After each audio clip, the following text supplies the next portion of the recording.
Bonjour, bonjour et bienvenue sur le plateau de Bâti Journal TV. Nous sommes à Nancy, Nancy Forum International de la construction bois. Et avec mes trois invités, nous allons parler d'un des plus beaux chantiers du moment, puisque c'est celui de la reconstruction de Notre-Dame et bien sûr des charpentes. Avec moi pour en parler, monsieur Damien Bisson. Damien, bonjour. Bonjour. Avec le micro. Vous êtes le directeur général de Le Bras Frères. C'est ça. Et on verra après qui est Le Bras Frères. À côté de vous, monsieur Sébastien Faure. Sébastien, bonjour. Bonjour. Sébastien, vous êtes le directeur des opérations de l'établissement public Rebâtir Notre-Dame.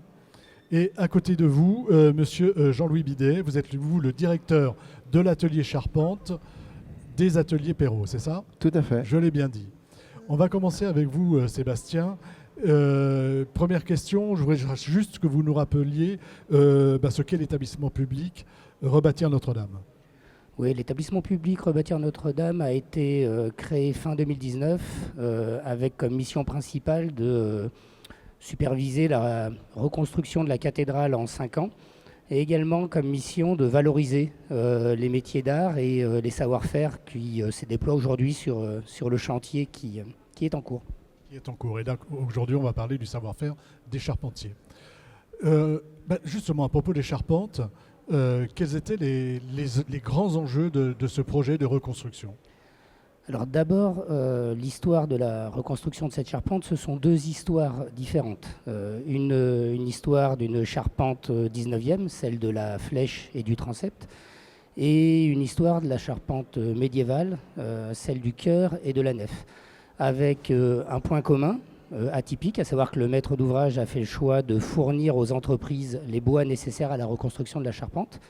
Et puis de grandes différences, avec en particulier comme principale différence le fait que les bois de la charpente, de la flèche et du transept soient des bois qu'on qualifie de ressuyés, c'est-à-dire qu'ils ont dû sécher. Et donc ça nous a amené à envisager des séquences d'abattage très tôt dans le déroulé de l'opération, avec des premiers abattages qui ont eu lieu dès l'hiver 2020-2021, grâce, encore une fois, il faut le rappeler, aux mécénats nombreux qui nous ont permis de fournir les bois dont nous avions besoin, avec une supervision de France Bois Forêt sur cette fourniture. Sur cette fourniture. Donc là, on voit une des premières images sur le choix de ces arbres. Tout à fait. Là, on est en forêt de Bercé, on doit être en mars 2021, c'est peut-être même le premier chêne qui a été abattu. On avait déjà en mars 2021, grâce aux architectes en chef des monuments historiques, la liste complète des arbres dont nous avions besoin, des débits dont nous avions besoin. Et ça a permis, dès l'hiver 2020-2021, de débuter les abattages, de réaliser d'ailleurs l'essentiel des abattages qui se sont avérés nécessaires ensuite pour construire la flèche et le transept. Voilà, la nef. Excusez-moi, la flèche et le transept. Quelles devaient être les caractéristiques de ces bois, outre le fait qu'ils soient ressuyés? Alors je ne sais pas si vous voulez répondre ou si vous souhaitez répondre. Donc du coup, le cahier des charges, comme Sébastien vient de le dire... Alors, juste avant, parce qu'on avance à peine trop vite, je voudrais que vous présentiez Le Bras et le groupement que vous représentez. Donc du coup, je suis Damien Brisson de l'entreprise Le Bras Frères. On a candidaté pour l'appel d'offres de la flèche, de la reconstruction de la flèche, avec un groupement d'entreprises. Donc on était 4 entreprises. L'entreprise Cruard Charpente, Asselin et Métier du Bois. Et nous-mêmes qui étions mandataires, l'entreprise Le Bras Frères. Voilà. Et je reviens à ma question. Sur les bois, vous avez besoin de quoi en fait? Alors du coup, sur la qualité des bois, forcément, la matière première, on la contrôle. Donc il y a un taux d'humidité qui est contrôlé. Il faut construire dans des pourcentages acceptables. Donc ça, c'est vraiment analysé. Après, on regarde s'il y a une présence de flash, de nœuds, son contrôle de flèche, des choses comme ça. Donc chaque pièce a été analysée. On a reçu 2500 pièces environ. Et centimètre par centimètre, on a tout contrôlé, vraiment tous les débits ont été contrôlés, quoi. Tout a été contrôlé. Ça, c'est la base en fait. C'est la base du travail, c'est la base du métier, j'allais dire. C'est ça. Et puis pour trouver vraiment le sens, vraiment en corrélation de son positionnement, parce que le choix de l'arbre a été déterminé avec un débit. Donc les architectes ont choisi l'arbre là parce qu'on pouvait débiter une certaine section. Et tout ça, donc, 1 an avant, pour que le bois soit ressuyé, a été analysé, quoi. Donc chez nous, après, on a reçu tous ces bois. Il a fallu prendre possession de cette matière. Donc il y a un contrôle, une réception, on va dire, du réception produit. de la matière, réception Voilà, du produit. c'est ça. Sébastien, vous vouliez Oui, ajouter quelque peut-être chose? ce qu'on voit sur la photo à l'écran. Nous sommes dans la scierie des géants. C'est une scierie qui s'est spécialement adaptée pour pouvoir permettre de tailler ces arbres exceptionnels par leur longueur. Les grumes que l'on a mis à disposition des charpentiers pour qu'ils les taillent faisaient parfois plus de 20 mètres de longueur. Donc c'était des dimensions tout à fait exceptionnelles, des diamètres de l'ordre du mètre, légèrement inférieur au mètre. Et donc dans le mécénat dont je parlais tout à l'heure, il y avait à la fois la fourniture des chaînes, mais il y avait également un mécénat des scieries qui ont scié ces grumes pour en faire les débits. Et ce sont l'ensemble de ces débits qu'on a remis aux charpentiers du groupement Lebras dès lors que leur contrat a été signé. Il y a une cinquantaine de scieries, qu'on a fait le récap. Une cinquantaine de scieries en tout, donc on pourra beaucoup pas de gens ont citer. participé vraiment à cet ouvrage, quoi. Voilà. Sur la flèche, alors on va partir finalement, hein, vous m'en voudrez pas, on bouscule un petit peu ce qu'on s'était dit, mais comme on en parle, qu'est-ce que vous aviez besoin on voit des chaînes très grandes, très importantes, ça veut dire qu'on avait besoin de très grandes sections. Explique-nous un petit peu ce qui fait la particularité de la flèche de Viollet-le-Duc. La flèche, donc, c'est un ouvrage qui fait 60 mètres de haut, qui a environ un volume de 750 mètres cubes de bois. Avec des sections vraiment du hors norme, hein. On a du 40-40, 40-60, il y a les jambes de force pentagonales qui sont vraiment exceptionnelles, c'est 10 mètres de long par 40-60 moisé, c'est des pièces vraiment uniques. C'est des choses que vous faites très rarement.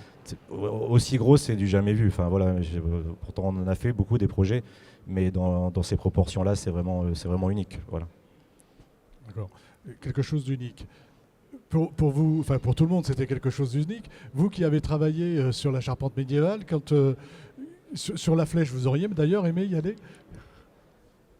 Oui, en fait, les charpentiers ont fait un très beau travail. N'importe quel charpentier aurait aimé travailler sur la flèche. Donc le groupement constitué a remporté le marché, l'ouvrage est réalisé, c'est très bien ainsi. Nous avons suivi de près cet ouvrage. En tant que charpentier, toute cette part de métier nous a intéressés. On est sur le même site avec un objectif commun, réussir le chantier. Donc les entreprises soit, mais après les charpentiers, la coopération des charpentiers entre eux ont forcément partagé en étant sur site ou à travers des échanges ce qui se passait dans un atelier et dans l'autre. Et la finalité, c'est un chantier réussi et c'est ça l'essentiel. Oui, d'accord, et même sur le terrain, c'est des compagnons, on est tous charpentiers, donc on regarde un peu son voisin et on est fiers. Je sais, vous connaissez. On se croise forcément, Oui, voilà. Mais on est assez fiers tous de participer à cette construction, forcément. Et puis peut-être rappeler que l'ampleur de la tâche a amené les deux entreprises qui m'entourent à envisager un groupement, c'est-à-dire qu'il y avait tant à faire qu'à un moment il a fallu réunir les forces pour être capable de réaliser ce qu'on attendait d'eux.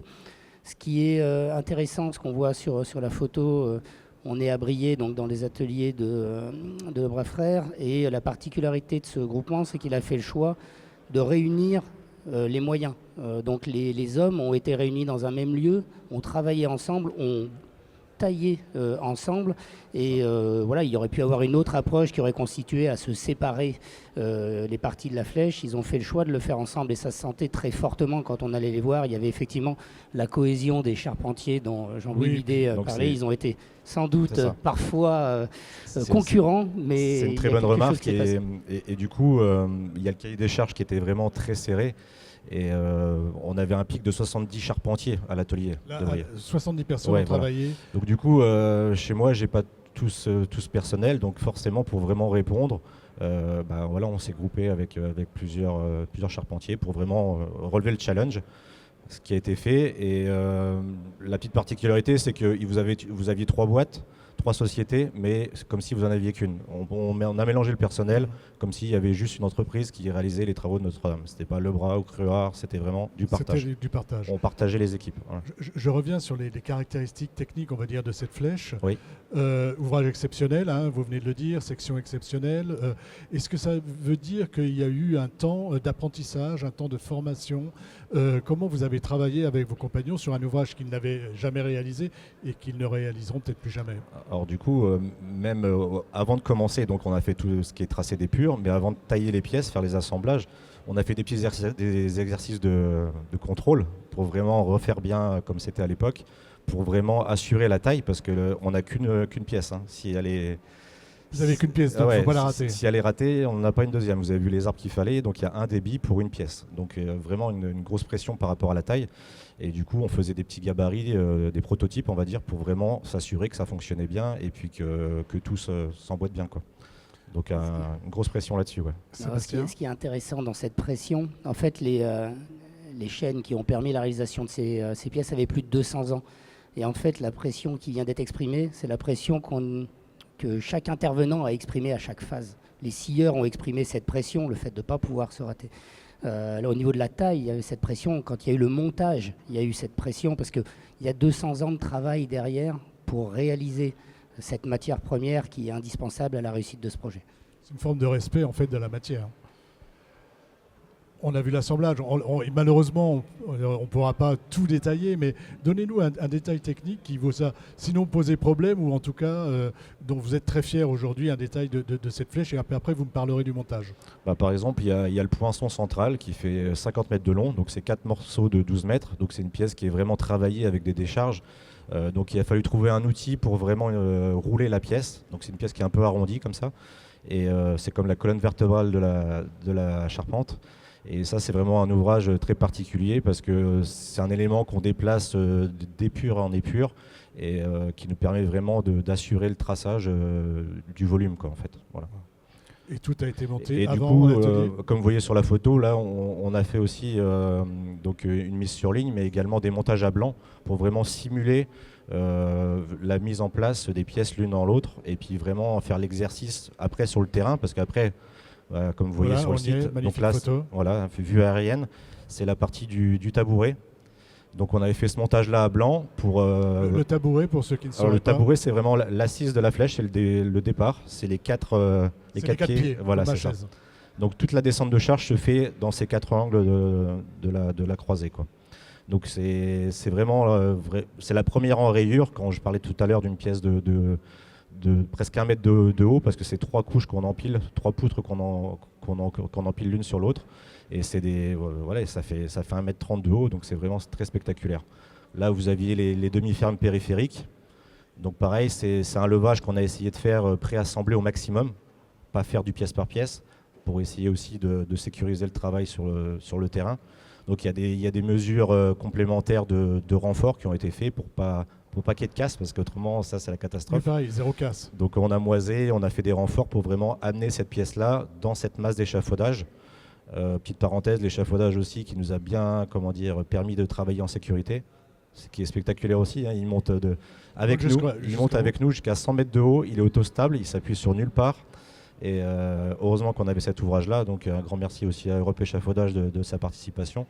Et du coup, qui nous a permis de réussir cette prouesse, quoi. Ouais. Aujourd'hui, la flèche est montée, hein, on peut la voir. C'est ça. Elle est couverte. Mais vous allez l'étudier, vous allez continuer à regarder comment elle évolue, comment elle se met en place, c'est ça? C'est ça. Alors du coup, voilà, on est en haut, on a mis en place l'aiguille, ça c'était le dernier élément, c'est la partie somnitale. Et après, c'est la place aux couvreurs. Donc les couvreurs mettent les tables de plomb, les ornements, donc elles commencent à se mettre en charge. Et avec nos bureaux d'études, CSB et bureau d'études Calvi, on a des contrôles périodiques qui sont réalisés. Donc il y a même des scans 3D pour vraiment voir les mouvements de la flèche et voir vraiment sa stabilité. Et puis un peu recroiser les valeurs théoriques avec les calculs qu'on a pu faire, quoi. Voilà. Et pour le moment, tout se passe bien. Tout se passe bien et vous voyez vraiment le rendu. Ça, c'est une photo qui a 15 jours, hein, qui est très récente, avec les éléments de couverture. Donc forcément, notre belle charpente en bois est recouverte de plomb pour la protéger, quoi. Voilà. Vous vouliez ajouter quelque chose, Sébastien, par rapport à cette flèche? Vous parliez de la surveillance de la charpente qui concerne d'ailleurs tout à la fois on va en reparler la charpente tout à l'heure. Kerenhof que la charpente de la flèche. Il y a cette instrumentation de chantier que les entreprises ont mis en place pour s'assurer qu'elle évolue normalement, et on est en train de mettre également en place une instrumentation de plus long terme pour qu'on puisse la voir évoluer dans les années, voire dans les dizaines d'années à venir, pour s'assurer que toute sa période de séchage, hein, qui va sans doute prendre une vingtaine d'années, se passe sans difficulté. Et si on identifie des difficultés, être capable de réintervenir pour apporter les mesures correctives et assurer une pérennité qu'on lui souhaite supérieure à celle qui avait été réalisée au XIXe siècle. On n'a pas tout dit, mais on a presque tout dit, ou est-ce que vous voulez ajouter quelque chose? Qu'est-ce que je peux rajouter? On a parlé de l'atelier, forcément, l'étape est primordiale, et puis les équipes de pause. Donc, c'était vraiment du partage. On peut dire qu'il y a eu 200 charpentiers qui ont travaillé sur la flèche.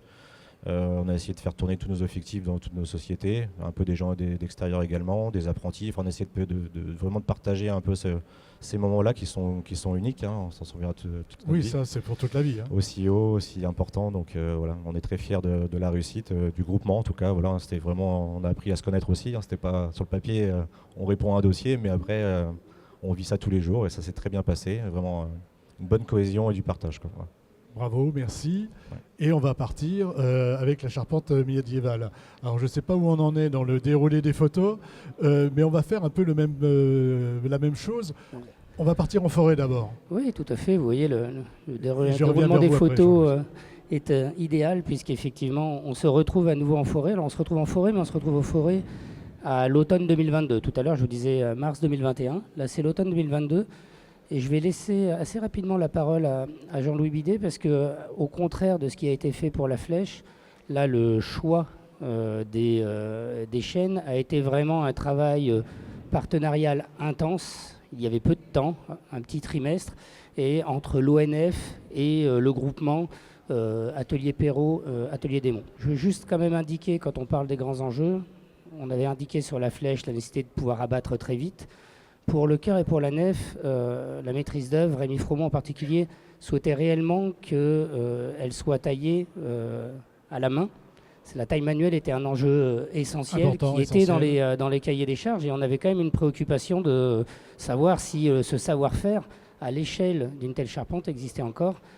Et on a eu la chance de voir une candidature arriver avec un groupement, l'Atelier Perrault, avec toute la sécurité que ça peut apporter. C'est une entreprise très reconnue, une entreprise sans doute plus familiale, moins connue, l'Atelier Démon, mais avec ce savoir-faire par contre comme expertise totale. Donc c'est quelque chose qui nous a énormément plu dès l'analyse des candidatures et des offres. Jean-Louis, vous avez la parole. Avant, juste, on a commencé à présenter le groupement. Présentez-nous le groupement, les entreprises avec lesquelles vous avez travaillé. Donc, alors, pour la partie taille, choix des bois à taille, un groupement constitué Atelier Perrault, Atelier Démon, donc une entreprise en Anjou, une entreprise en Normandie, et se sont adjoints avec nous pour le levage des charpentes dans le ciel parisien, l'entreprise Paris Charpente et l'entreprise Rienland, deux entreprises connues et qui sont venues nous rejoindre pour le levage, étant donné parisien, par rapport à des méthodes, par rapport à des besoins d'effectifs aussi, pour compléter par rapport au délai à tenir et la qualité du travail à produire. Donc voilà le groupement constitué. Et après, comme dit Sébastien à juste titre, là on a une photo qui montre le lien entre l'ONF, main dans la main, avec les charpentiers derrière, choisissant les pièces de charpente dans les arbres en forêt. Parce que l'exercice, il est là. L'exercice, il est là. On choisit l'arbre en fonction des besoins, c'est ça? On choisit la pièce de charpente dans l'arbre qu'il faut trouver. C'est ça l'exercice. C'est-à-dire qu'on identifie une pièce de charpente, un entrée, par exemple, qui va faire 12 mètres de long sur... Juste, terme technique, pour ceux qui ne sauraient pas, un entrée, qu'est-ce que c'est? C'est la pièce horizontale située, qui traverse les murs bahus de part et d'autre, nord-sud, pour retenir les pieds de ferme, pour éviter les poussées sur les murs, en fait. Donc c'est une des plus grandes pièces de la charpente. Et en fait, on l'a identifiée à travers sa forme. Elle peut être droite, elle peut être légèrement courbe, par rapport à sa section telle qu'elle était avant l'incendie. C'est-à-dire les charpentes médiévales ayant été relevées pendant 6 mois avec Rémi Fromont, Cédric Tronceau, un relevé extraordinaire qui a permis d'avoir des assemblages, des sections de bois, des formes, des traces d'outils, des traces de marquage. Et grâce à tout ça, le dossier a pu être constitué tel que l'expliquait Sébastien tout à l'heure, maîtrise d'œuvre et maîtrise d'ouvrage.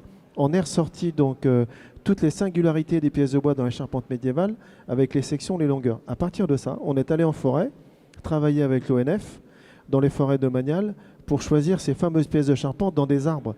Et les arbres, faut-il qu'ils correspondent au plus près à la section attendue, c'est-à-dire très peu d'aubier, hors aubier pratiquement, droit ou pas droit, quelques singularités qui ne sont pas des défauts, parce qu'un nœud, quelquefois on peut dire il peut être éliminatoire, mais finalement non. Et là où il est situé, il ne sera pas gênant tel qu'il sera disposé dans la charpente.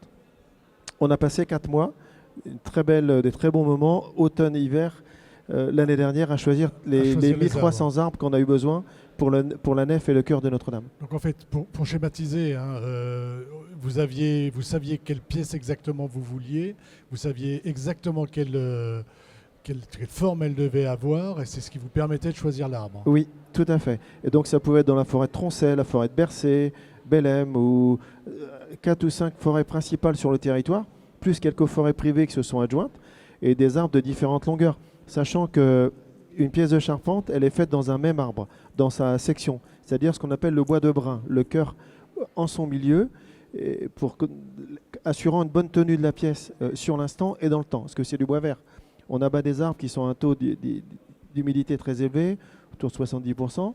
La charpente est taillée quelques mois après. Donc en fait, il faut appréhender au mieux ce qui va se passer dans sa vie d'après, à l'arbre. Quand il va sécher, comment il va se comporter. Donc l'exercice précis était là. Et on a un seul hiver, Sébastien l'a dit, pour avoir le nombre d'arbres suffisant. Alors quelques-uns ont été pris en plus au cas où, mais ces arbres-là n'ont pas été perdus. Ils ont servi pour faire des ouvrages secondaires qui sont des planchers, qui sont des chemins de visite dans la nef et dans le cœur. On avait pris une petite marge de sécurité. Combien d'arbres en tout ? 1300 arbres mis de côté pour ces deux grandes charpentes médiévales. Pour cette charpente qu'on appelle toujours la forêt. Alors la forêt, c'est son nom. Donc on peut dire de la forêt à la forêt. De la forêt avec à la tout le forêt. chemin parcouru pendant environ une année pour arriver à nos fins. La grande particularité de cette charpente et l'exercice pour vous, c'était de tailler des bois verts et de le faire manuellement, c'est ça ? Oui, manuellement, et à la différence de l'époque Viollet-le-Duc où l'outil mécanisé avec les scies était là pour avoir des bois d'une autre manière de faire et d'un autre outil, d'une autre époque. Nous, on a remonté le temps et au 12e, 13e, quels outils étaient utilisés. Donc les haches pour dégrossir, les deloirs pour affranchir et avoir les parements les plus droits possibles. Tout ça, c'est fait avec le savoir-faire, avec la main du charpentier, des savoir-faire transmis depuis cette époque. Je vais demander si on peut repasser la photo qu'on avait avant. Voilà. Là, ces outils, c'est quoi alors, à gauche, vous avez en fait, on a deux deloirs de deux formes différentes. On a d'abord, en fait, on prend l'arbre, on extrait une pièce de charpente d'un arbre rond. On extrait une pièce carrée ou rectangulaire en gardant le cœur dans son axe d'un arbre rond, une grume en fait, un arbre coupé. Et pour ce faire, on a deux traits de scie pour déjà avoir un gros plateau en laissant un petit peu de sursection. Et latéralement, on suit le fil du bois en équarrissant, c'est-à-dire qu'on ne va pas couper le fil du bois pour garder la bonne résistance de la la pièce de bois. Et si on passe avec une lame de scie, si le bois est courbe, on va couper sa file, il perdra en résistance. Il ne faut pas couper le fil. Le fil, on le laisse, il a sa forme et on lui laisse sa forme. Alors, ça oui et non. En fait, ça vient de la forêt. Si on a un bois courbe, si on a besoin d'une pièce courbe d'un charpente, on va choisir un arbre courbe. Donc on va à l'équarrissage avec la hache, donc ça va suivre systématiquement. Ça va suivre la forme du... D'où l'intérêt de choisir la pièce dans l'arbre.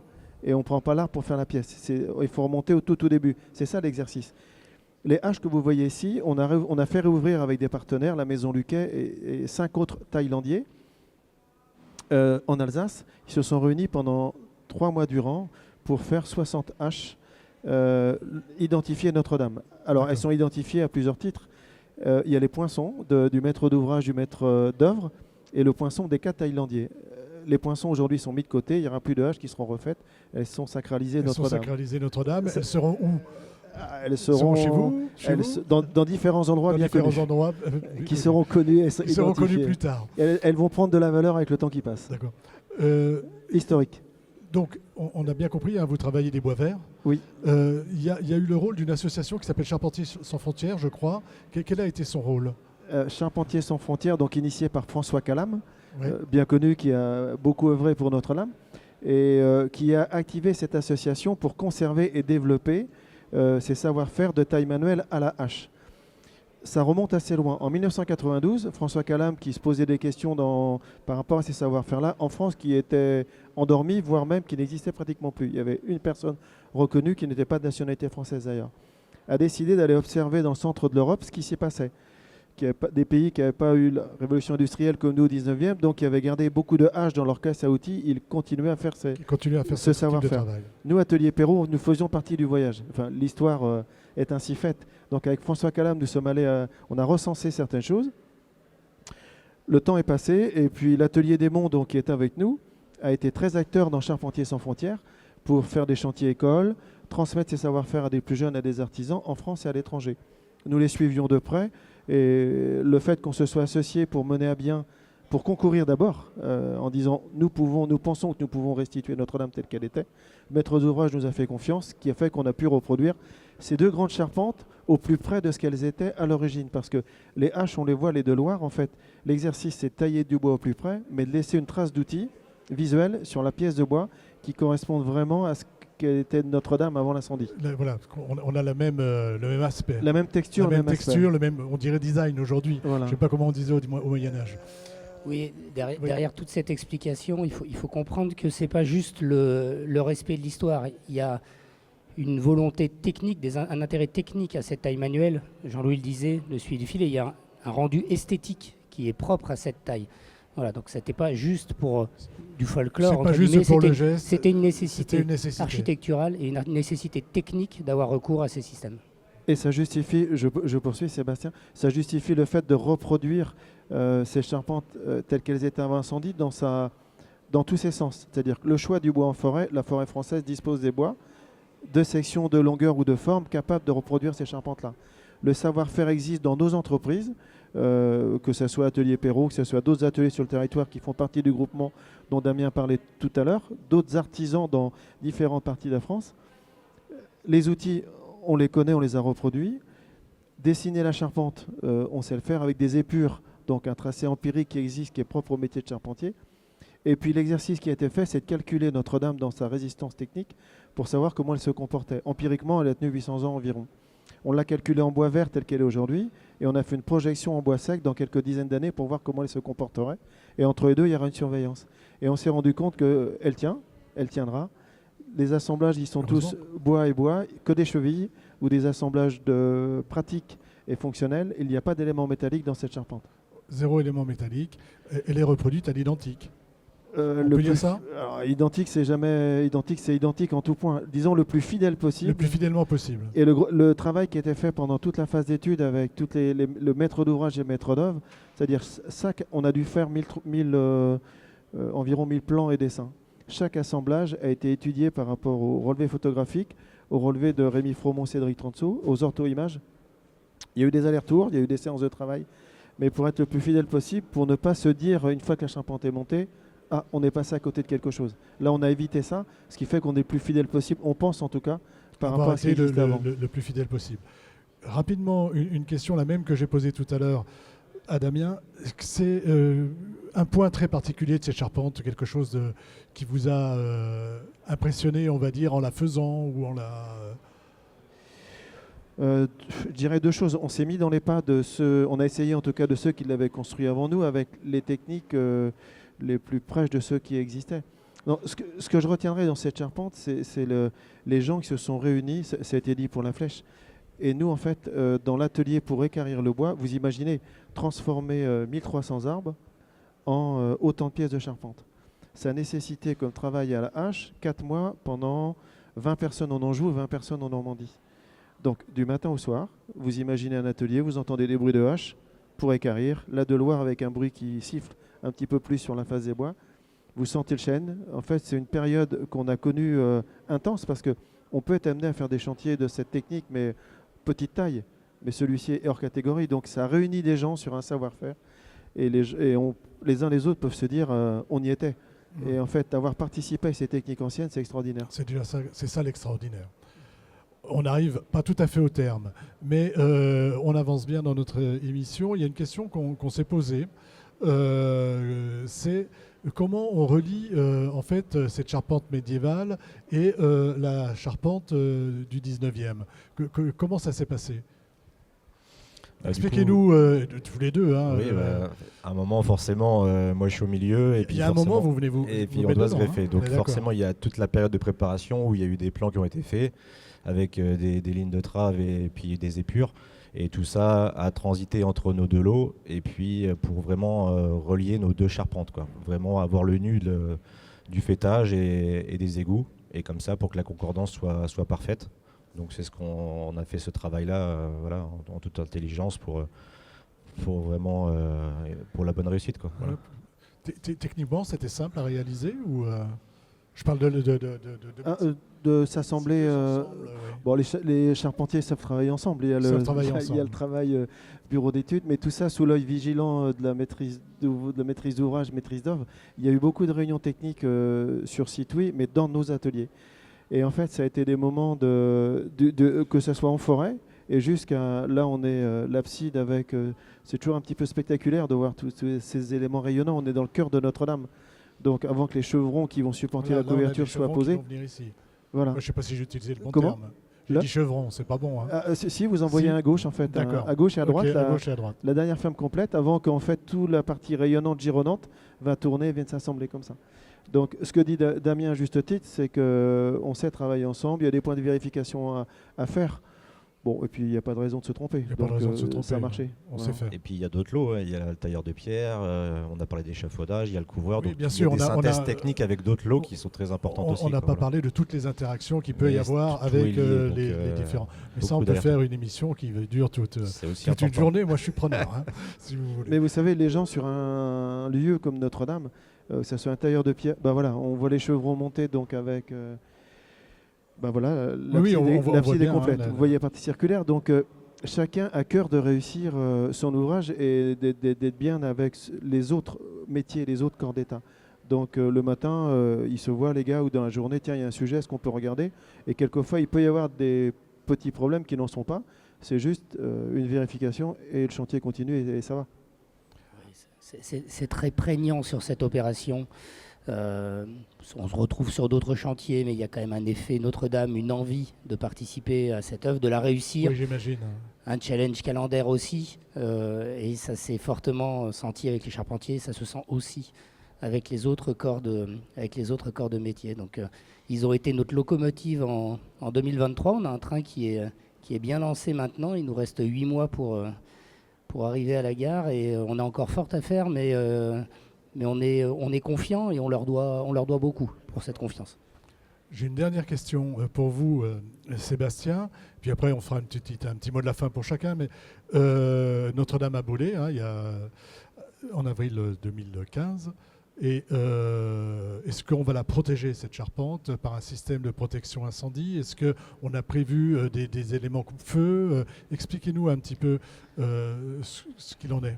Ça va faire une bonne transition avec votre question précédente sur la liaison entre la charpente médiévale et la charpente du 19e, puisqu'en fait, entre ces deux charpentes, on a positionné du côté du chœur et du côté de la nef. La maîtrise d'œuvre a conçu des charpentes, des fermes coupe-feu métalliques recouvertes de plâtre qui permettent de compartimenter les différents espaces de la cathédrale. Donc déjà de séparer la nef de la partie transept et flèche et de la partie chœur. On a également évidemment une détection incendie qui a été totalement reprise. Et puis on a mis en place un système innovant de brumisation, un brouillard d'eau qui permettent d'étouffer un éventuel début d'incendie. Donc Jean-Louis tout à l'heure a dit que les charpentiers avaient tout fait pour que cette charpente tienne durablement dans un contexte normal, on va dire sans aléas. Et on a tout fait aussi pour être capable de traiter ce risque incendie et de permettre de sauver, de protéger cette charpente si d'aventure un événement comme celui qu'on a connu en 2019 venait à se reproduire. Je vais vous demander à chacun votre mot de la fin par rapport au travail que vous avez réalisé. Damien. Le mot de la fin, forcément une grande... Pour vous, c'est fini du coup? Pas tout à fait. Pas tout à fait, non. Alors, on est tous, on attend vraiment le 8 décembre 2024 pour vraiment souffler, on va dire. C'est jamais tout à fait fini. Pourquoi?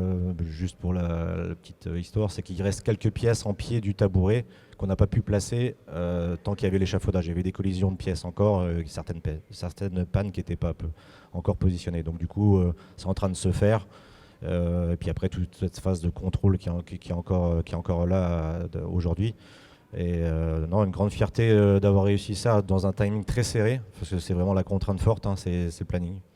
Il pleut, il y a du vent, il n'y a pas d'aléa, on tient le jalon, il faut renforcer, il faut faire des plages horaires un peu plus importantes.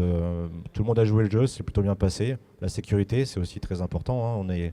On est à 100 mètres de haut, on est très regardé, donc on ne fait pas n'importe quoi. Il y a des protocoles vraiment qui sont étudiés sur le levage, sur la façon de travailler. Beaucoup d'échanges, hein. Enfin, voilà, il y a beaucoup de gens aussi à rendre des comptes, donc il y a eu beaucoup d'allers-retours, de synthèse. On a rencontré des bonnes personnes, voilà, d'autres charpentiers. Voilà, tout le monde a bien évolué avec ce projet-là, du fait de sa proportion, du fait de sa place, en fait. Voilà. Très content d'avoir pu réussir ça avec toute notre société. Je ne suis pas tout seul, là, je parle Oui, au bien nom sûr, de tout oui, le oui, monde. vous parlez au nom du C'est même groupement. le secrétariat, le bureau d'études, c'est les livreurs, enfin tout le monde a un petit peu participé malgré tout à cette construction, quoi. Donc une grande fierté. Ouais. Jean-Louis. Oui, on va terminer ce que l'on a en cours sur le chantier. Il y a encore des choses à finir. Vous n'avez pas tout à fait terminé. Non, non, non, non. Et donc, objectif qualité, objectif délai et bien vivre sur le chantier. Parce qu'un chantier sous pression, il faut bien l'appréhender pour bien vivre dans ce chantier, que ce soit sur le site, en fait. Mais les conditions, le chantier, je trouve qu'il a été calibré pour bien vivre sur la durée. Parce qu'entre travailler 1 an, 2 ans ensemble et passer, nous on y est depuis 2 ans, un petit peu plus, mais sur la durée, c'est pas facile de tenir dans la durée. Moi, je trouve que c'est le cas et ça pourrait, mais le chantier s'arrêtera le 8 et sera réceptionné le 8, mais c'est fait pour l'organisation est en place et tant mieux. Donc on va terminer les choses, ça va bien se passer. Et je retiendrai, il y a une date, on a posé le bouquet de la charpente le 12 janvier dernier sur l'abside, en fait, pour la pose de la charpente du chœur. Et ce projet-là a été partagé sur site, nous l'avons évoqué, et au sein de nos sociétés. Et nous avons organisé un voyage de notre entreprise. 70 personnes sont venues en train et en car ce jour-là. On a passé une journée à Notre-Dame. Nous avons été accueillis par maîtrise d'œuvre, maîtrise d'ouvrage pour partager ce moment-là. On a marqué ce temps-là. La pose du bouquet, c'est un élément symbolique fort pour la pose d'une charpente. Ça s'est passé sur la flèche, ça s'est passé aussi sur la nef. Et le chœur, en fait, donc l'entreprise, ça a développé... Bon, depuis 2 ans déjà, ça développe une énergie particulière. Et on s'en est rendu compte le 12 où on avait des sourires de Notre-Dame, si on peut dire. Les sourires Notre-Dame, ok. Peut-être un peu de larmes aussi, non? Sûrement. Sûrement. Après, il faut savoir partir d'un chantier. Il y aura une larme de revoir, mais nous n'en sommes pas là. Sébastien, vous avez le mot de la fin. Alors peut-être 3 petites choses. La première, la plus évidente, les remercier. Les remercier pour la qualité de leur travail et l'élan qu'ils ont donné encore une fois à l'ensemble du chantier. Remercier les ACMH, la maîtrise d'œuvre.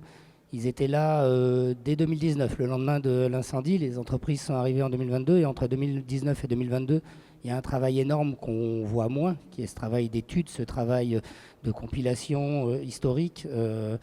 Ils avaient leur connaissance de l'ouvrage, tant Rémi Fromont que Philippe Villeneuve, et ça a été essentiel à la réussite de ce projet. Donc il faut les associer à ces remerciements. Et puis je regrette un petit peu qu'ils n'aient pas pu être ici pour partager aussi leur passion.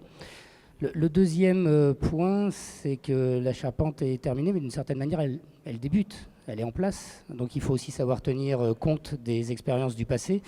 Et il faut qu'elle vive éternellement, entre guillemets. Donc on a parlé tout à l'heure des dispositifs de protection incendie, mais c'est aussi une surveillance, un entretien. Et donc il faut qu'on soit capable, sur les dizaines, centaines d'années à venir, de protéger, d'entretenir ce joyau. Et puis la troisième chose, c'est que je les envie quand même un petit peu, parce que même s'ils n'ont pas tout à fait fini, ils ont rempli leur objectif.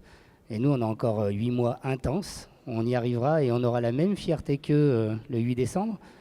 Mais il reste encore 8 mois intenses et on n'a pas le droit au relâchement. Pas le droit au relâchement. Alors, bonne chance pour la suite. J'en profite, on a parlé tout à l'heure de Charpentiers sans frontières. Un livre a été réalisé qui s'appelle À taille humaine, un livre publié par les éditions des Halles et que l'on peut trouver sur Kiosque 21. Voilà. Et donc je vous remercie beaucoup d'être venu sur le plateau de Batijournal TV. C'est donc une émission à retrouver comme toutes celles que nous enregistrons ici sur notre site internet Batijournal TV, sur les sites de nos partenaires que sont évidemment le Forum International Bois Construction et France Bois Forêt. Merci messieurs d'être venus jusque-là. Merci.